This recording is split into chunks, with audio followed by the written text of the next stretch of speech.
What's good, everybody? This is Dario Hunt from Living Life Fearless, and I'm back with another reaction, this time to Lil Peep's Come Over When You're Sober Part 2.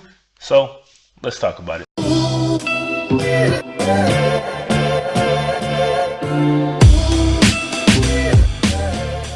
I think, like a lot of people out there, I had heard Lil Peep's name here and there, but I didn't really become aware of him and take notice of him as an artist, unfortunately, until his untimely death. I had always kind of written him off specifically because of his name, Lil Peep, as just another one of these SoundCloud rappers and just another run of the mill type of artist. But after his passing, there were a lot of people out there talking about just how talented he was and how bright of a future he could have had as an artist. So I had to take notice. I didn't hear or go back to his entire back category of music, but the stuff I did hear, I was really intrigued by and I really found myself liking. And while there's no way that Come Over When You're Sober Part 2 is exactly as he set out or envisioned this project being, I think it does do an overall good job of showing that immense talent and potential that people have been talking about. As someone who grew up and became acutely aware to music through the mid and late 90s, you can definitely hear all his influences from that time period. It's almost impossible to not make that comparison between him and Linkin Park, even though I think he is a much darker version of them, and I think he has a much better grasp of rhyming and timing and better way of blending the rap and alt rock side of things. And it is a dark project.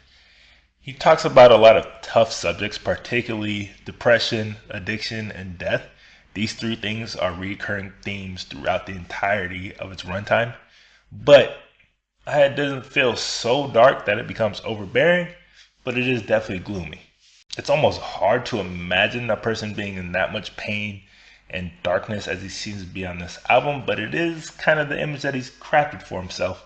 And there were a couple moments where I visibly cringed just thinking about and hearing some of the lyrics he talks about when you're thinking in hindsight about the events that led up to his untimely death. But while his passing did sort of put a little bit of a sour taste into my mouth when listening to his music, it did really feel more of like a cathartic release for him than necessarily just an exercise in the macabre.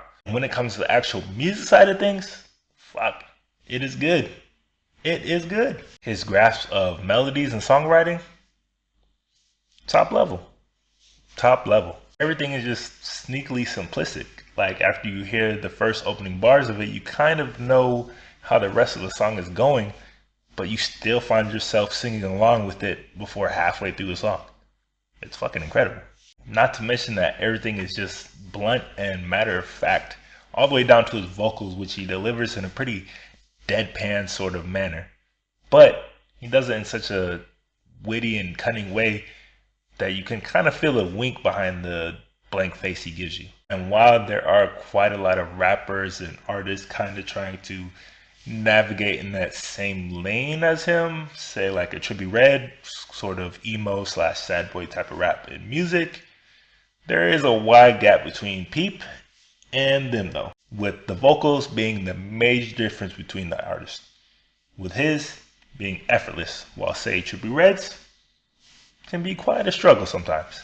I really didn't expect to enjoy this project as much as I did, but I was immediately pulled into it and I find myself returning to it over and over again.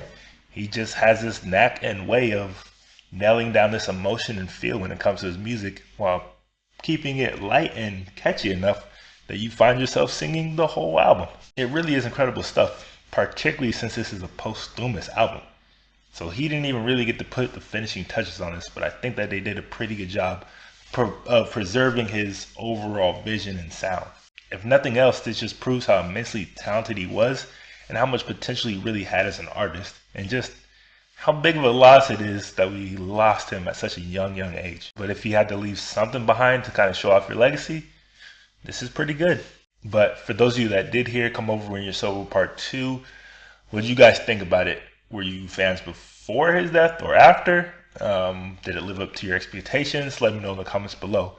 And be sure to head over to Living Life Fearless, the official website where you can leave your own ratings and reactions to this album, other albums, other projects, and everything else I react to over on the site.